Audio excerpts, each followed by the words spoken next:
অসাধারণ একটা ভিডিও ভাই, চলেন দেখে আসি। ভিডিওটা দেখলে অবশ্যই লাইক কমেন্ট শেয়ার করে যাবেন। আব্বা আব্বা আব্বা আমি তো চাকরি পাইছি। হ্যাঁ আমি জানতাম আমার পোলা একদিন আমার গর্ভবতী করবো। কি গো আব্বা তুমি না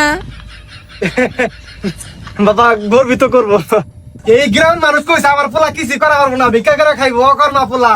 আজকে এই গ্রামের মানুষের আমরা দেখাই দিব। চল বাবা জামা কইছো তুমি গ্রামের মানুষের যারা কইছে তুই কিছু করা হবে না তাকে মই আজকে আইয়া দিবি। আচ্ছা আব্বা আয় আর বাস্তে রাখ খেলা কুড়ি কুড়ি কি আর মালিক হইতাম কা পরে এই দুজন সমালোচনা করছে না হ্যাঁ হ্যাঁ যে পোলা কিছু করতে পারবো না ভিক্ষা করে খাইবো। ভাই কি হয়েছে এত টাকা পয়সা কোন পাইলা?